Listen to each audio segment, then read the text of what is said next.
Hey everyone, welcome back to my channel. This is Coffee with Katie. I have my Shadow Singer mug from Fable Coffee. It's supposed to be a little bit blue. It looks absolutely purple, but that is totally fine. I actually helped design this one, which is really fun, and I love it. I love the goblet shape. Stoner mugs are my fave. So today's video is going to be my December reading wrap up. You know how this goes. We're going to be talking about all the books that I was able to read in December and giving you my thoughts on them. The first book that I was able to read is 12 Dates of Christmas by Jenny Bayliss. This was okay. It was a light, festive type of a read, which is kind of what I was going for. Nothing crazy, which is why I wanted to read it, so you know, it did its job. But I did feel like the I'm in love with him reveal moment was kind of odd and kind of felt like it was coming out of nowhere. You can tell who it is and where it's heading from the beginning, which you can argue that with a lot of cute, fluffy contemporary romances. But the character realizing it was a little strange, if that makes sense. Other than that, it was a cute, fun read for December and very festive. I gave this 3 stars. The next one I read was Tragic Bonds by J. Bree. This is book 5 in the Bonds That Tie series. I was hoping to finish this series in December, but I didn't quite make it. And to be honest, this was not my favorite. The only reason this got 3 stars is because it gives redemption of Knox. But other than that and the piece that him and Ollie find together, not much else happens in this book, shockingly. At least plot-wise, there's relationship things like that, like her and Knox have this common ground, there's his redemption, things like that are kicking off. But the rest of the plot was just kind of and then of course there's a cliffhanger because I feel like that's just people's MO. I mean, I guess all books kind of have cliffhangers if they don't wrap up the story, but I feel like a lot of these fantasy romance books, to get you to go to the next book, they give you this big cliffhanger. So of course there was a cliffhanger, and I will read the next one to see how the story wraps up because it is the last book, but this one wasn't much. It wasn't much, which is very sad because Atlas is on the cover and he's my favorite. And then I read The Christmas Murder Game by Alexandra Bennett. This one was pretty disappointing, not gonna lie. I was pretty excited about it, you know. I've been trying to get into some mystery thrillers. A Christmas mystery thriller sounded really fun. I ended up giving this 2.5 stars because my least favorite trope was revealed very early on, which I did not like. I can sometimes struggle with thriller or murder mystery books. I think I would really like them and I get so excited about them and I'm like, that sounds really good. But I think they just have to be done really, really well for me to like them. And I think that's probably difficult to do. I don't know how I would do it, honestly. So I think it's hard to do it really well and to have so many twists and turns and blah, blah, blah. So I'm not saying that this is necessarily the author's fault. I just think it's hard to do for me to like it. And I find myself wanting to try more and more of them, but I generally end up just thinking they're okay and they're not that special, they're not that great. So again, I've said this before, if you have any recommendations, let me know. But this one was okay. The family drama was expected and it didn't seem to shock me who did it as much as they were hoping it would, I guess. It just didn't seem to be a big shock of who did it anyway. It seemed a little strange to me that one of the plot points was that the phone got disconnected. The most unrealistic thing is that when the first person is killed and then they, I guess, realize that the phone is disconnected and they can't call the police, so then they try to leave by car, but they are snowed in and there's a tree or something that's down and they can't leave, they can't drive to find help. And they're just like, oh, well, I guess we just continue. What? Somebody has died. I don't care what situation you're in. If somebody has died, I'm out of there. Vamonos. No thank you. Obviously somebody died and there's somebody in this house or around this property that has killed somebody, and I'm not gonna sit here until I can get the police on the phone, on the property. Something's happening. Armed, I'll get a knife, but they're just I guess let's just continue the game. Absolutely not. Absolutely not. I'm sorry. If there was a murderer in the house, I would not be chill. No thanks. Trust no one. No games. It's over. I don't want the house. Find me a police officer immediately. Only survival and getting out. I'm arming myself. I'm barricading myself. I don't trust anyone. No one's getting near me. Absolutely not. And also, one of the plot points of the book, it's in the synopsis, I believe, is 2 characters, or at least 2 people that are mentioned, even if they're not technically characters. 2 characters know who and how the killing started from the beginning, but felt that the truth wouldn't come out or be believed until they made the main character play this twisted game that absolutely messed up her family. What? No, like, you're kidding me, right? You're kidding me. Like, you actually knew who did this, and you're gonna make this character play this game. For what? It made no sense to me. And also, it felt like at the very beginning of the book, when the horrible trope was announced, that it completely undermined the entire plot or purpose of the book. Like, it just felt like there was no purpose, and it made me so mad. I did think it's 2.5 stars. I did listen to it. It was fine, but there were several points that I've mentioned that really irritated me, and I just couldn't deal with it. But I'm glad I gave it a shot, you know? You never know. And because I was trying to continue my festive reading, I then read Wreck the Halls by Tessa Bailey. Sorry if the lighting got a little messed up. I had to close the blinds a little because my doggy's having a play date. So this was fine. You're following the two kids of a famous band. So I don't know, a famous band that has multiple performers in it. But there's like two main singers, guitarists, what have you, and they're both women. And they're like this world famous band, and they have this like horrendous breakup. And no one knows what happened, and each of the women have a child. One of them is Melody, and one of them is Beat. I do think it's really fun that his name is Beat. They met each other once when they were 16, and then they haven't spoken to each other. They're in their 30s, and they're each propositioned to try to get their mom's band back together for one night on Christmas Eve for a ton of money because people have been begging them to do this for years. So I liked that idea. Like, I liked that plot. I liked that premise. I thought that would be really fun. They're kind of, it's not really enemies to lovers, but like their moms hate each other, and then they're kind of becoming friends again and reconnecting. They liked each other when they were both 16, but they never hung out or talked. So it sounded really good, right? I liked the plot of this book and the storyline of the band, like having the falling out and their kids connecting. That was fun. I did not like the level of spice in this. I felt it was a little much, honestly, for the type of book I was looking for.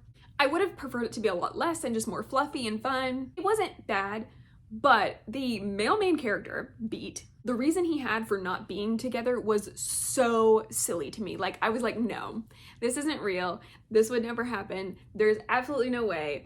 Like, I just couldn't, like, there's a lot of things that will get in people's ways in these types of books, and you're just like, okay, probably not, but like, okay, whatever. This one is like, who are you trying to fool? Like, there's absolutely no way. This is the most ridiculous reason that could have ever existed. I'm not exaggerating. I just thought the reason was so stupid, so stupid. Overall, it was cute. It was okay, which is kind of what you're looking for in these types of festive books, but that's another thing. It's not really Christmassy at all. It's kind of painted as a Christmassy book, but other than mentioning trying to get the moms back together for Christmas Eve and having a snowball fight, it's not Christmassy basically at all. So if you're hoping it's going to be very Christmassy and very festive, it won't be. It will be a little bit cold.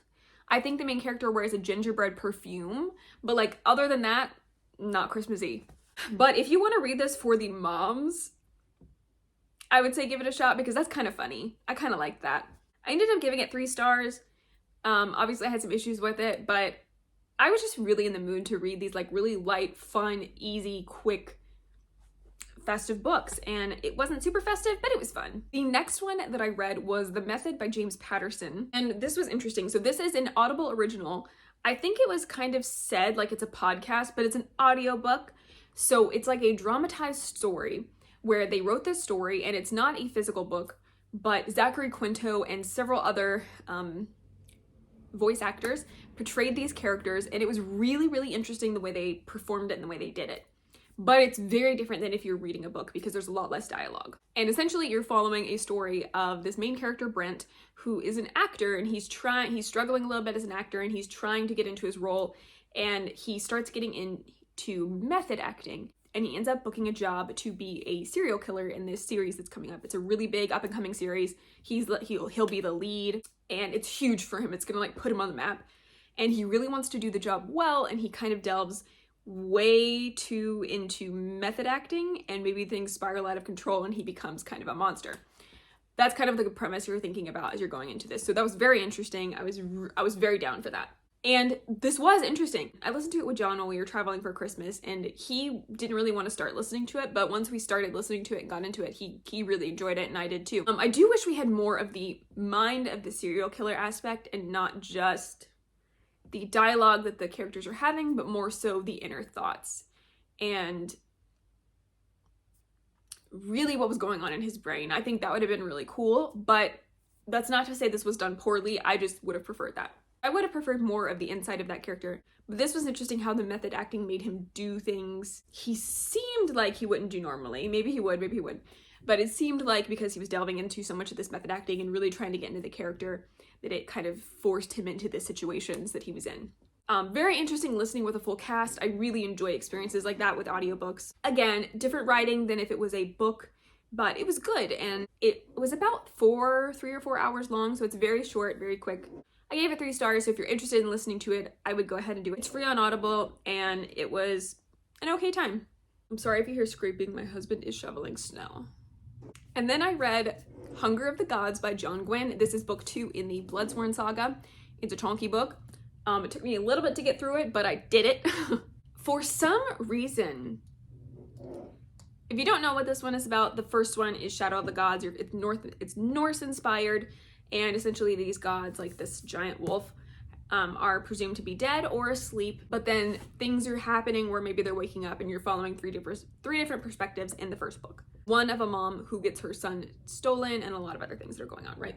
For some reason, I didn't like this book as much as the first one. I'm not really sure why, because there was more combat and more action in this, which I prefer. And I can't really put my finger on it. I just feel like my enjoyment level was a little bit different. Could have been the mood I was in, could have been when I was reading this. I really don't know. But for some reason, it was a little bit less enjoyable for me, but it was still very good. You get more perspectives in this book, which is very interesting. You get way more of the gods in this book, which is great. I really appreciated that.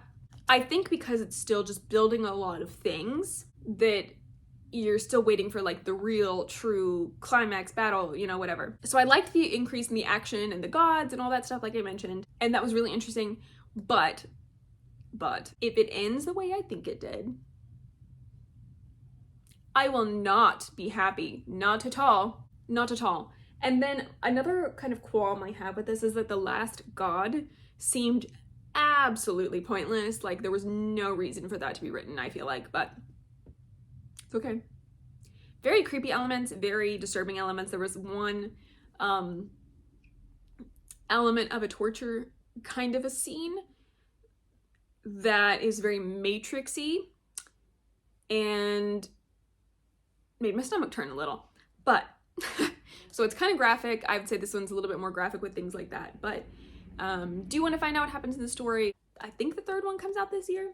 We'll see. I'm curious to see how it all wraps up. Oh, and I gave that 4 stars. And then last but not least, I was able to read Ruthless Vows by Rebecca Ross. This is the last book in the duology, The Letters of Enchantment, and the first book is Divine Rivals. I was super anxious to get this. I got it on audiobook immediately when it came out. If you don't know what Divine Rivals is about, you're essentially following 2 characters who are reporters. They're journalists writing about the war efforts, and they end up going to the front lines and having this mysterious connection with these typewriters, these magical typewriters, and it's kind of a rivals to maybe something more. It's set in kind of like a World War time period, but with magic, so it's really interesting. I thought it was very unique and cool, so I was very excited to continue the book because the first cliffhanger about killed me. I really liked this book, Ruthless Vows. Not as much as the first, but I feel like that can happen to me a lot with duologies, is I really love the first one and the second one was good, very good, but not the same level, which is okay. It's hard to wrap up things. I do think the ending was very good. I liked that we got more of the world, and just more of the world in general was revealed, and the different aspects of the gods, the 2 different gods, you get to see them a lot more. It also kind of felt a tiny bit rushed at the end. So it was kind of just like, I felt like it was building so much. It was just like, and then this is happening because of the cliffhanger of the first book, you're getting the resolution of that for a very long time. And then this is happening, and then they're kind of like back and forth, and then they maybe be able to talk to each other, and then what's happening? We don't know what's happening. We know we're still in war, but we know we're still in war, but we don't really know what this means. And it felt like the conclusion, wrap up, height of the story, drama, impact, all that stuff, it felt like it was very much towards the end of the book and a tiny bit rushed. I don't know how else you would have done it really, but I did feel like over half of the book, you don't have any resolution or any hint of a resolution, and then it starts just like suddenly happening in the last like quarter. Still really good, still really enjoyed it. I ended up giving it 4 stars, and overall this was a wonderful duology that I would recommend that you check out if it interests you at all. those are all the books that I was able to read in December. I would love to know what you were able to read in December or what your favorite read was, and if there's anything that you think I should check out. But as for now, that is it for today's video. Please like this video if you liked it, subscribe if you want to, and I will see you next time. Stay safe and caffeinated. Bye.